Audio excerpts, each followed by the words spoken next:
নমস্কার।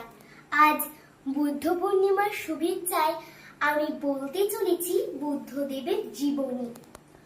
খ্রিস্টপূর্ব 563 অব্দে নেপালের লুম্বিনী নামে এক জায়গাতে জন্মগ্রহণ করেন বুদ্ধদেব।